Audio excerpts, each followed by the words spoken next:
Hey YouTube, Matty's Daddy 12 here with another deck profile, and this is another form of Infernoids that I've been playing. Again, I only really play on the local level and with my son on a casual level now, so I don't really get to travel to regionals near as much as I used to due to my job. So this is just a build that I've been using at locals when I get the chance to play. It is 50 cards as opposed to the 60 card build. I'm not a big fan of left arm offering. I don't like giving up my hand in order to search the one power card. At 50 cards, I feel like you still have the opportunity to get into those power cards, and you're still running enough that grass looks greener is still resolvable and still like really good. So this is what I'm playing right now. Double Infernoid Anunsu. Banish 3, Dark Hole. You contribute a monster to negate the activation of a spell or trap or the effect of a spell or trap and banish that card. Deviati. Banish 3, Heavy Storm. You contribute a monster to negate the activation of a monster's effect and banish the monster. Those are Mama and Papa. Those are the big guys. Those are you really resolve these the most off of Deviat or Decatron, dumping them with Decatron and using their effects to, Decatron will then copy the effects and using them to control the board as far as your opponent's plays. One Atundle, not a major part of the mix anymore. Like, he has to destroy the monster and send it to the graveyard in order to get a second attack, but he's a banish 2. Seismus, banish 2, and when he's involved in battle at the end of the battle phase, you can banish one card on the field. Saijet, you have this for the Void Feast plays.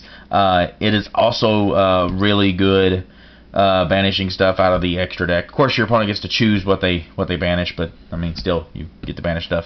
And this is another banish 2 to summon. Now, for your banish 1s, I run 3 Patrouilla.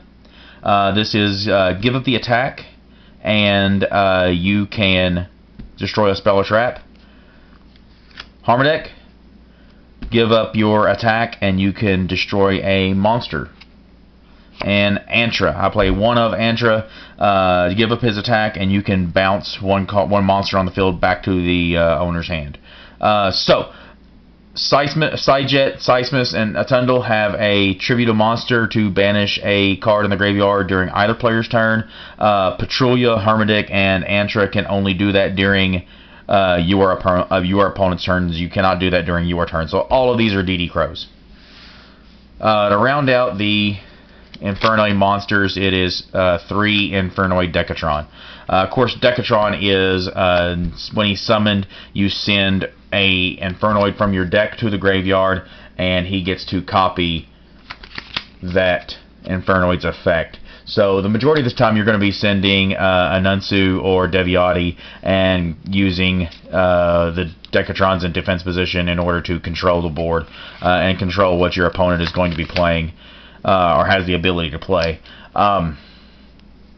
That's your normal plays with him. He's also a tuner, so he leads into some of your Omega plays and whatnot. But, yeah, good stuff. It's actually a really fun deck. Now, with the way that it plays now, like, it really reminds me of the Lightsworn Dragon Rulers, was it the Ruler Sworn or whatever they called it? It really plays very similar to that now, and I really enjoyed playing that deck. Dropping the Light Ray Diablos and everything like that. I really enjoyed that deck. Double Snow. I would play 3 of this guy if I was playing a 60 card build. I do not like the 60 card build again. I really like the 50 card build. Again, I really feel like I get to see the cards that I need, and I don't have to give up my hand for the left arm offering. But Snow is Book of Moon, so it's really good. I play this, I sometimes play Aaron along this, Lightsworn Monk Aaron along with this, because you flip the card down and then you can use Aaron to push the card back in. But yeah, so I like using that combo. I'm not actually playing Aaron in the main deck right now, but that is something that I have paired with this from time to time. Double Orbital Hydralander. I'm sorry. This card is just awesome. Like I like comparing this card to Judgment Dragon, because I use this card the majority of the time to just drop on the board and just push for 3K. Another thing that this does for you is it allows you to actually interact with your opponent during their turn. It has a quick effect that if you have 2 or more monsters in your graveyard with different names, you can activate its effect, mill three cards, and you can destroy one card your opponent controls. So it allows you to interact with your opponent during their turn, but you have to have monsters with, none of the monsters can have the same name in order to resolve the effect also. So if you summon this and you happen to mill a monster that you already have in the graveyard, then you cannot resolve it. However, you mill for cost, so you could actually chain the snow to banish the monsters with like names in order to continue to resolve the Hydralander. But yeah, so this guy, I really like it because it's almost always a free summon.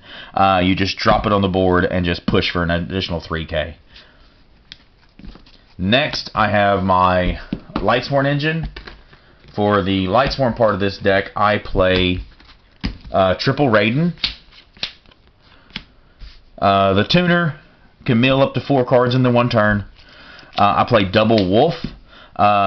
With charge at 3, like you have so much more milling potential. And then I play 1 Lumina. The Lumina is really cool because any of my cards can become Monster Reborn for Raiden or Wolf with Lumina, and it also makes for the level 7 plays as far as synchros are concerned. It also makes for some Link plays, being able to put the additional monsters on board in order to make some of your Link monsters. So that is the Lightsworn engine that I play right now. Hand traps, Double Ogre, and 1 Maxi.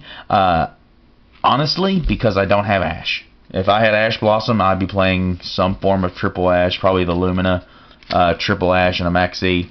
But I don't. I don't play on a highly competitive level, so I don't have any reason to own Ash at, what is it, $65, $70? Yeah, I don't have any reason to own Ash right now. Because of what is in my meta, my local meta right now, I still play the Kaiju package, which is the 3 Kaijus and Slumber.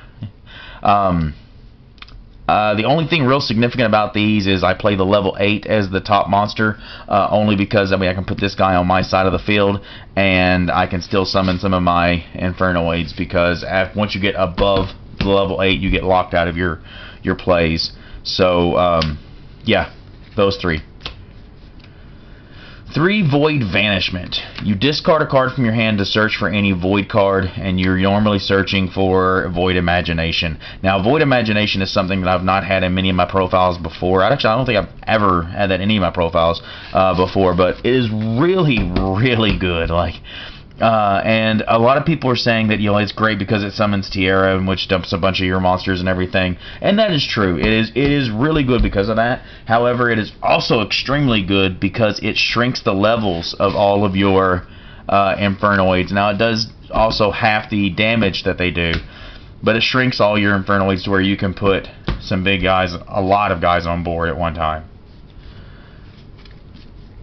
Next, some of your power cards. That grass looks greener. Now, a lot of people are going to say you're not playing 60. You don't really get to resolve it very much, and that is true. I don't really get to resolve it for 22 cards. I believe I actually resolved it for 28 cards one time. So you're not resolving it for big amounts like you used to when it was at 3. When you were playing 60 cards, you do still get to resolve it on a consistent basis for 6 to 9 cards, which is a good start. It also, in most cases, when people are playing a lot of the searching cards and a lot of desires, now that Pot of Desires has been printed as an ultra, you're hitting somebody for 13, 15 cards because they played the desires, so you get to mill that many more cards. So that grass looks greener. One for one, just gets Decatron. It's good stuff. Interrupted Kaiju Slumber. Dark Hole gets you the Kaijus. Searches for a Kaiju. 3 Charge of the Light Brigade. Why this card's at 3, I don't really know. I love it. It searches for all my good stuff, mill stuff. Allows me to play the game a lot faster, a lot sooner. Double Twin Twister. Again, I play this locally, so like I have to prepare for my locals, and this is where my locals is at right now. I need to Double Twin Twister. You could drop these for Double Pot of Desires. You can actually drop these and the grass for Triple Pot of Desires if you wanted to play that, and it would make perfect sense. Like honestly, you're playing the grass to try to mill more cards to allow yourself to play. You can just draw 2 cards, which would allow yourself to play faster. So yeah, Double Twin Twister for right now. And then to round it off, Triple Void Feast. I've actually considered dropping this down to 2. I normally do play 2 of this, just because you search it off of Vanishment. But I don't normally play Imagination, so I don't normally have the ability to actually resolve another one after I've searched for the ones off of Vanishment. So I always feel like searching for it, you never really need to see that third one. But playing the Imaginations along with the Vanquishments, I feel like you may see it happen more often for you. So 3 Void Feast.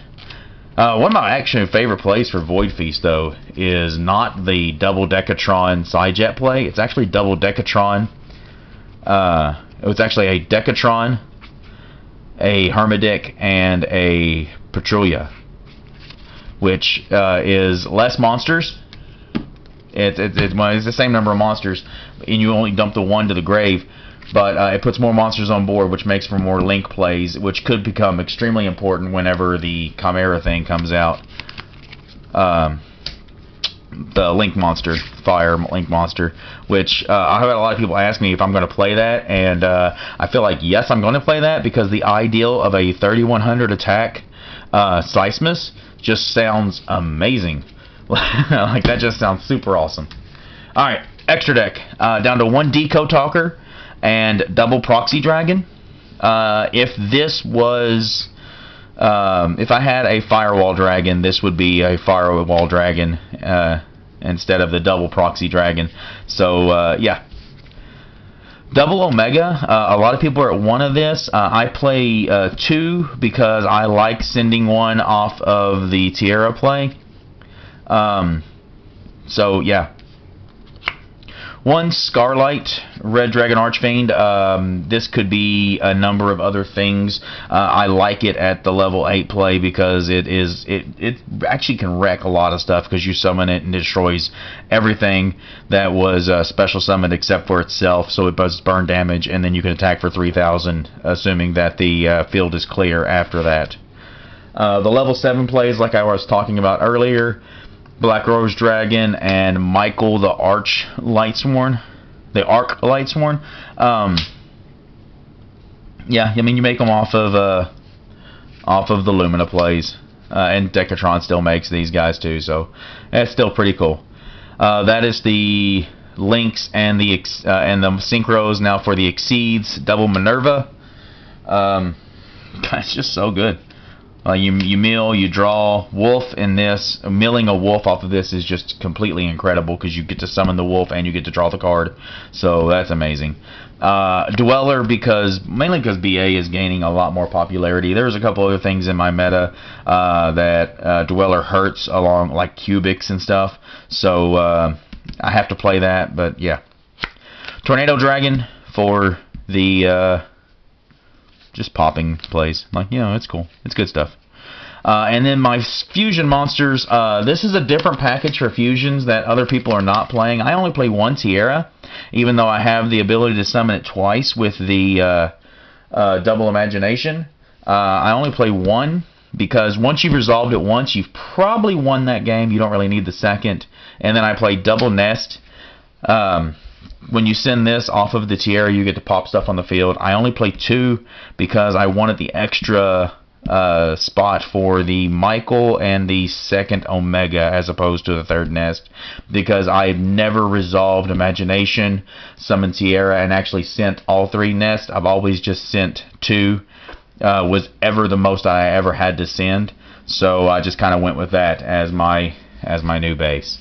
So there you go, guys. That is my Infernoids that I have been playing here recently. I hope you enjoy it. I hope you guys check them out. I hope you guys play this deck because it's actually a lot of fun. I appreciate it, guys. Subscribe, comment down below, and show us how much you love us.